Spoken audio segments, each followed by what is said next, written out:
Hi everyone, Karishka this side. I'm 2024 aspirant and currently expecting to go in Government Medical College. So today I am going to tell you about my NEET journey and how I achieved this milestone along with my CBSE class 12th boards. So first of you all know that it is not easy. It is very hard. I finally did it. So आज मैंने वो चीज़ achieve कर ली है जिसके लिए मैंने 2 साल इतनी मेहनत करी कि बस मैं अपने से ना बहुत सेटिस्फाइड हूँ उस टाइम पे। सो नाउ अब मैं आपको बताने वाली हूँ कि कैसे मैंने अपनी नीट जर्नी को इतना ज़्यादा स्मूथ रखा कि मुझे ये 2 साल अब इतने फ्रूटफुल लग रहे हैं कि हाँ शायद थोड़ा सा था वो बहुत ज़्यादा हार्ड फेज, मगर आज वो सब इतना फ्रूटफुल है। सो मैं 11th में आई, ठीक है, तो मैं बिल्कुल भी ना अपने आप से मतलब मेरे में अंदर से ना कोई अंदर से वो नहीं था, जिसे कहते हैं ना कि अंदर से करना है। मुझे नहीं पता था कि मेरे को फर्स्ट अटेम्प्ट में निकालना है। मेरे में अंदर ऐसे था नहीं कि मैं पहले अटेम्प्ट में निकालूंगी। तो मेरा सेमेस्टर था वो बहुत लेट शुरू हुआ था।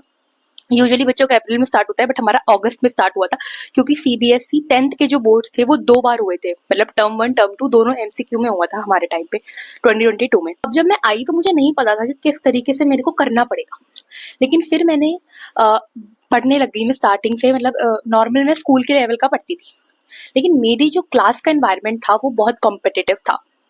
सब बच्चे किसी ना किसी इंस्टीट्यूट से जुड़े हुए थे, कोई किसी इंस्टीट्यूट में चाहता था, कोई किसी इंस्टीट्यूट में चाहता था, लेकिन मैंने कोई इंस्टीट्यूट ज्वाइन नहीं किया। तो फिर धीरे धीरे अगस्त गया, सितंबर गया, अक्टूबर गया। जब अक्टूबर चला गया फिर आई थिंक नवंबर के अराउंड रजिस्ट्रेशन ओपन हुई नीट की, ठीक है। फिर आई थिंक दिसंबर जनवरी में उसका जब वो आया था ना कि कितने बच्चे हैं, तो मतलब ना नियरली 20 लाख स्टूडेंट्स थे 2023 में जो रजिस्टर्ड हुए थे। एंड मुझे देख के लगा यार ये तो बहुत सारे बच्चे हैं। तो मुझे लगा यार और इसमें से सिलेक्ट तो बहुत कम होंगे। अब इतने सारे लाख बच्चों में से सिर्फ इतने से बच्चे, तो आप सोचो कितना कॉम्पिटिटिव वर्ल्ड है। तो मुझे उस टाइम पर रियलाइज हुआ कि नहीं भाई कुछ तो करना पड़ेगा, अब तो बहुत सीरियस शुरू करना पड़ेगा अगर तुम्हें नीट निकालना है, क्योंकि मुझे बनना तो डॉक्टर ही था, लेकिन मुझे ये नहीं था कि मैं पहले अटेम्प्ट में ही निकाल दूंगी। तो फिर मैंने स्टार्ट कर दिया। मैंने कहा जो होगा देखा जाएगा, लेट्स स्टार्ट। मैं रोज यूट्यूब से पढ़ती थी और मैंने अर्जुना बैच लिया। अर्जुना बैच पीडब्ल्यू का, वो बहुत आगे चला गया था। मतलब फिजिक्स में वो लोग रोटेशन तक पहुंच गए थे और मतलब बहुत आगे चला गया था बैच। एंड मैं बहुत ज्यादा नर्वस हो गई थी उस टाइम पे कि क्या हो रहा है यार, ये मैंने तो भी स्टार्ट करा है लेवल अप वाली पढ़ाई, मेरे को तो भी बिल्कुल बेसिक ही आते हैं जो बिल्कुल बस स्कूल के लेवल में लिखना आता है, मुझे बस वो आता था।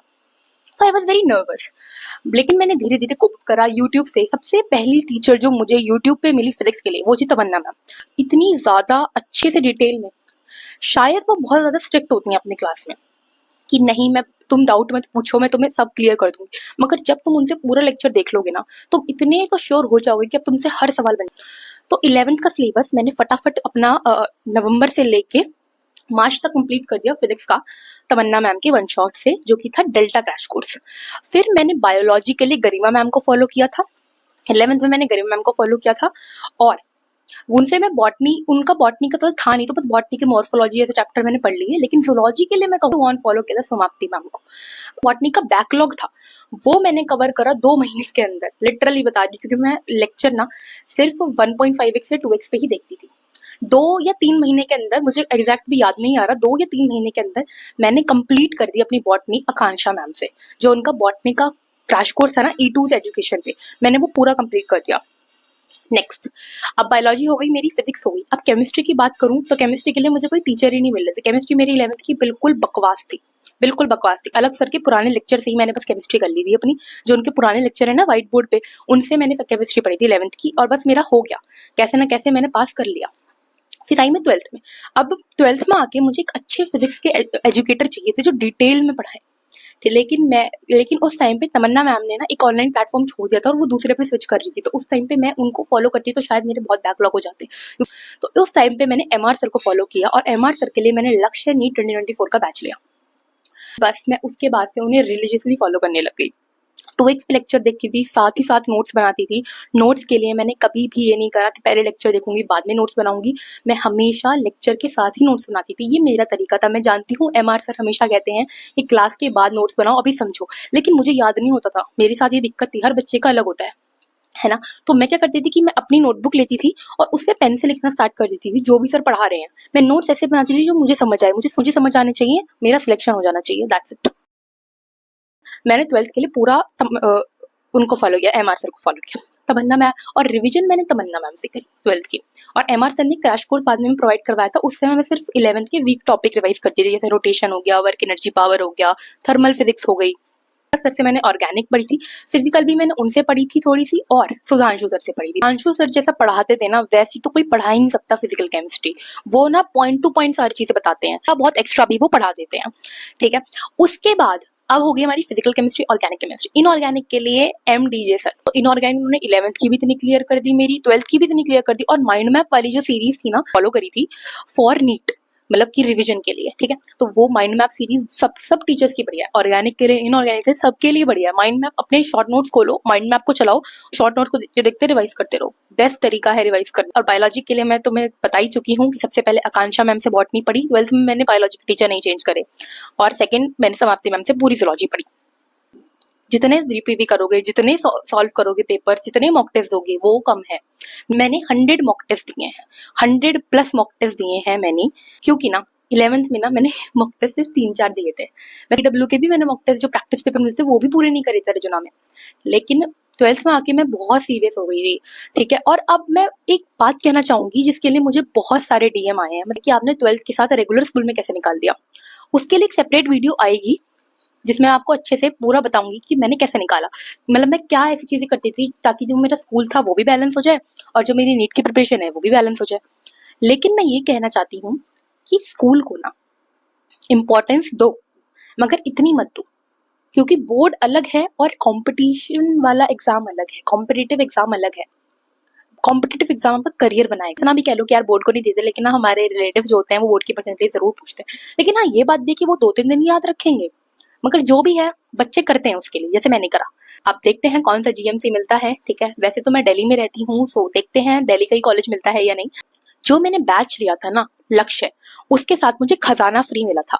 तो ऑर्गेनिक के लिए पंकज सर को मैंने वहां से फॉलो किया था। है कि कुछ बच्चे शायद पूछें जो लक्ष्य में हो और इस साल की यकीन में जाएं, तो शायद वो पूछें कि आपने कैसे उनको फॉलो किया, क्योंकि इस साल लक्ष्य में पंकज सर फिजिकल पढ़ा रहे थे 2024 वाले बैच में, लेकिन मैंने उनसे ऑर्गेनिक पढ़ी थी।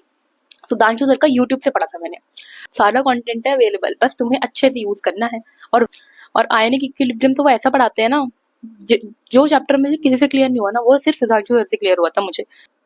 खजाना से जो मेरे को सारे के सारे DPP मिले थे, और मॉक टेस्ट तो नहीं थे, उस पर DPP मिले थे, प्रैक्टिस पेपर्स मिले थे, जो भी था वहाँ पे वो मैंने सब कंप्लीट करा। पर हाँ 2-3 DM मेरे पे ये भी आई थी कि आपने बोर्ड वाला सैम्पल पेपर सॉल्व किया था जो PW में मिलता है। नहीं, वो मैंने नहीं किया था, क्योंकि मेरे पे उसको सॉल्व करने का टाइम ही नहीं मिलता था मेरे को, सच्ची बताऊं, क्योंकि मुझे 11th भी कंप्लीट करनी थी अपनी अच्छे से, मतलब बिल्कुल लेवल अप करना था, और 12th को भी साथ में लेके चलना था, मॉक टेस्ट लगाने थे, प्रैक्टिस करनी थी, शॉर्ट नोट्स बनाने थे, बहुत कुछ करना था।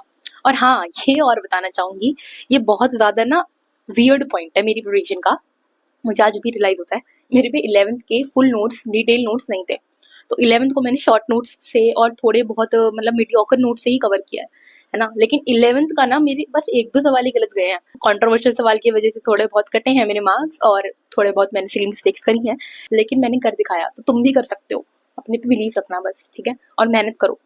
मैं कितना घंटा पढ़ती थी, बहुत ज्यादा कॉमन क्वेश्चन है। मैं पढ़ती थी 14 आवर, कभी 14 आवर पढ़ती थी, कभी 12 आवर पढ़ती थी। 11th में तो मैं 8 आवर से ज्यादा पढ़ती ही नहीं थी, जब मेरे को लगा कि नहीं अब सीरियस हो गए, तो भाई मैंने 12 आवर से स्टार्ट करा।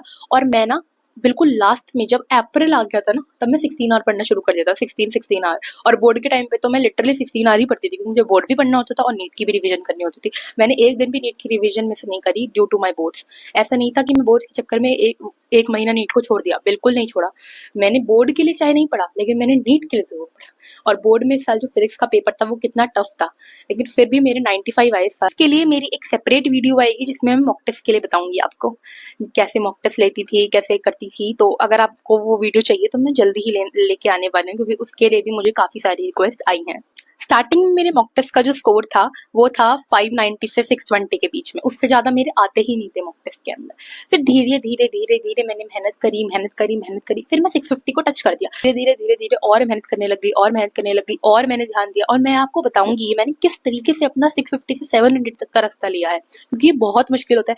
तो फिर मेरे ना जो बिल्कुल अप्रैल का टाइम आ गया था, जो मार्च और अप्रैल था, उस टाइम पे मैंने 690, 700 और एक बार मेरे 710 मार्क्स भी आए थे and I was very very happy. यार मेरे 710 आ गए, नीट में अगर इतना आ गए तो कितना मजा आ जाएगा। तो बस यही था, क्योंकि बस जब आप अंदर से डिटरमाइंड, मैं लास्ट में बस आपसे यही कहना चाहूंगी, जब आप अंदर से डिटरमाइंड होते हो ना, तो कोई आपको नहीं रोक सकता, है ना। इतने सारे कॉम्पिटिटिव वर्ल्ड था मेरे आसपास, इतने सारे कॉम्पिटिटिव थे मेरे साथ, मेरे पीयर्स इतने ज़्यादा अच्छी कोचिंग से, इंस्टीट्यूट से पढ़ रहे थे, वो इतने अच्छी अच्छी चीज़ें करते थे, लेकिन मैंने कभी अपने आप को डाउन नहीं किया। मैंने कभी नहीं सोचा कि यार ये तो इस कोचिंग में जा रहे हैं, शायद ये मुझसे ज़्यादा मार्क्स लेंगे। नहीं, मैं जहाँ से पढ़ रही हूँ ना, वो मेरे लिए बेस्ट है, मैं जानती थी।